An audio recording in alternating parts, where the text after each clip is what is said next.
Oh, come on, guys, let's go, let's go. Judges, please make your way upstage. Hello. Hello, nice to see you. Hello, how are you? Good, how are you? Hello, nice to see you. Welcome, nice to meet you.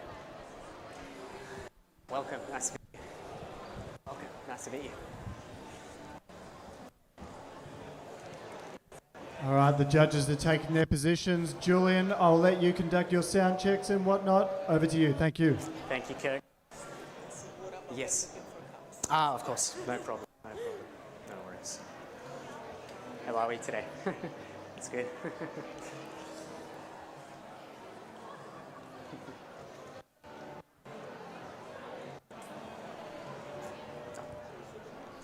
Sure.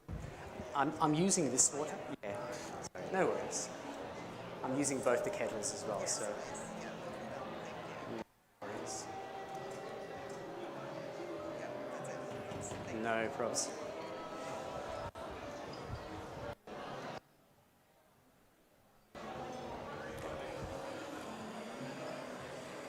Do you mind if I just check the kettles? Make sure if you want to. Yeah, that they're back on after taking them off? Yeah. Yep.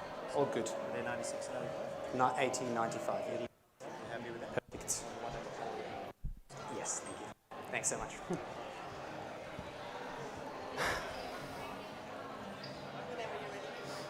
Yep. I'm ready. If we could just please cue the music. Ooh.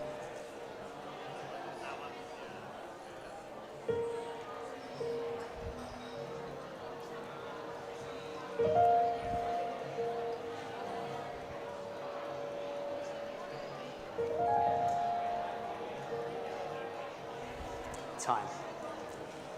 I truly believe there's more to this thing we call coffee. And this is something I've been fixated on for quite some time now, and some might even call it obsessed, but I've been trying to figure out and dissect what makes a coffee experience great. The more I realize just how complex, layered this topic is.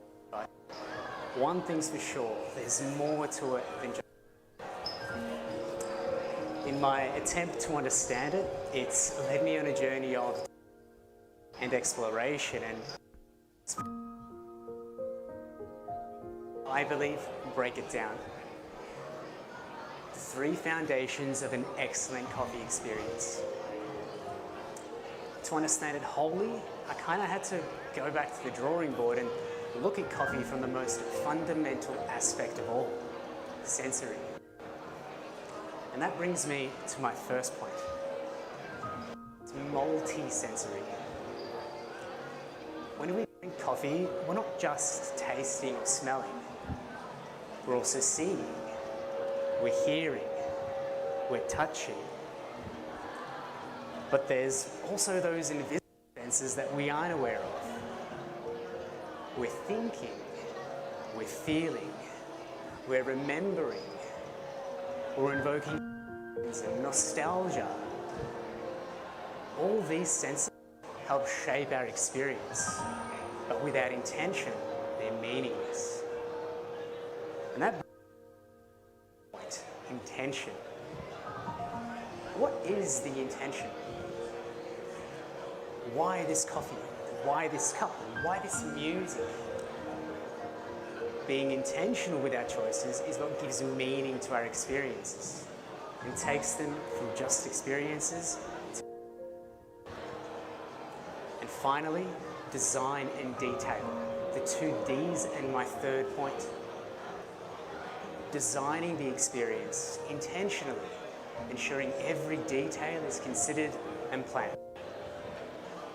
We've all had thousands of coffee experiences, but how many of them do you remember with unwavering fondness? It's the little details. It's the little details that create magic, where every piece of the puzzle falls into place, where all of our senses are truly engaged and we're fully immersed, unintentionally creating memories. It's the details in the design that take good experiences to excellent ones. And so with this knowledge, it's been my mission over the years to craft better coffee experiences.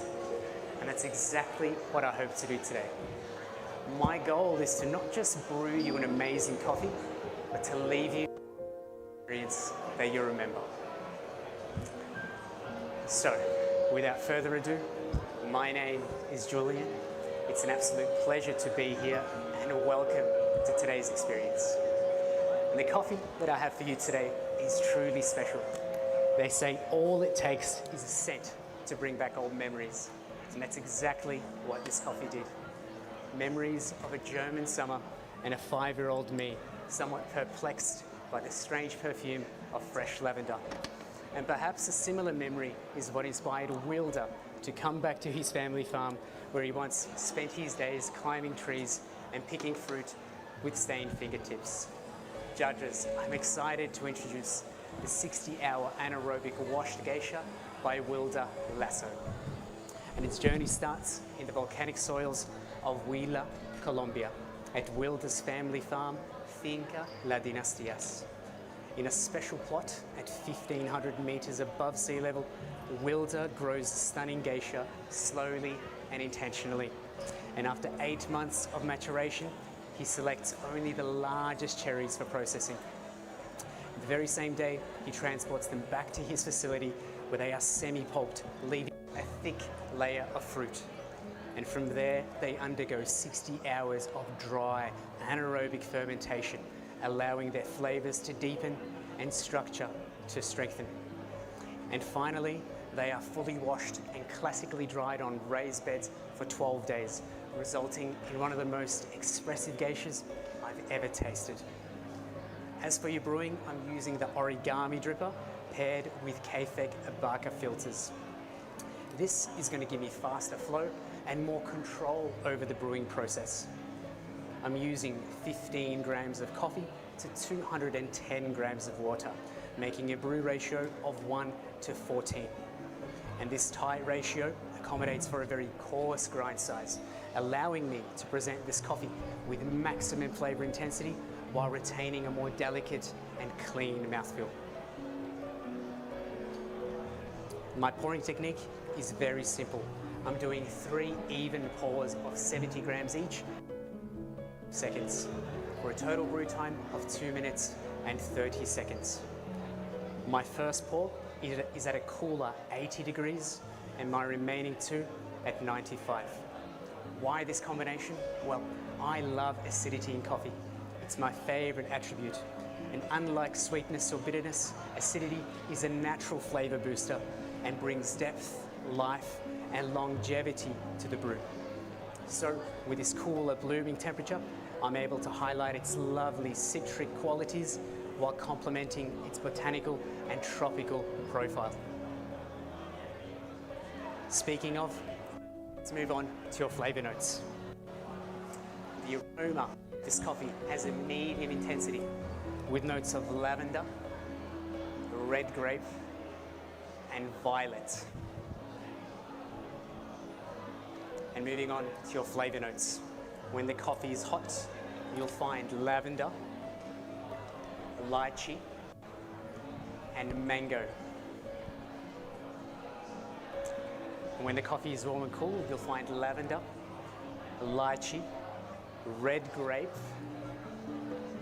and aloe vera.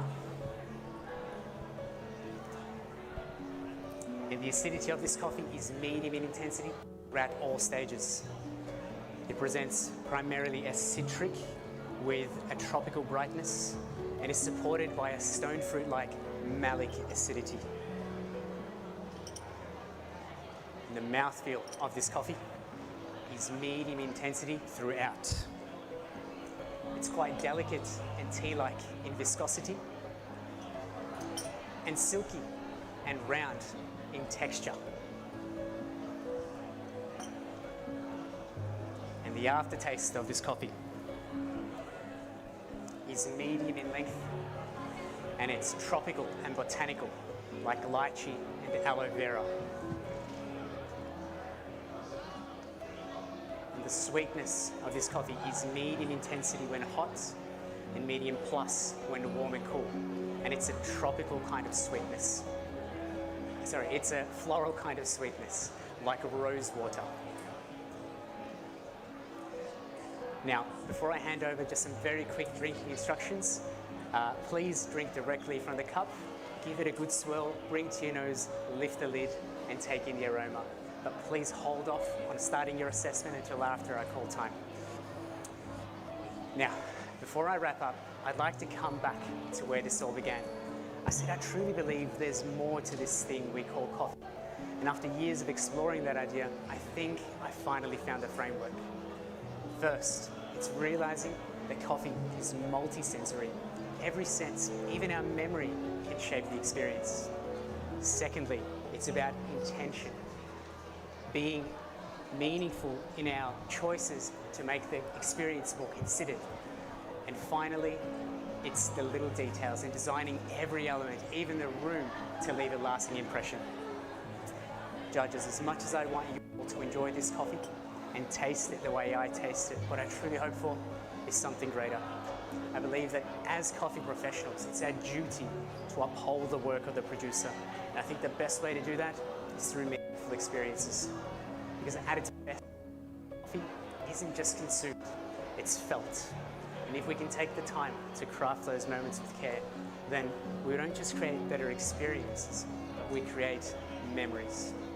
Thank you for sharing this with me. And that is my time. Ladies and gentlemen, hands together for Julian Markovic. Julian, step over here for a moment.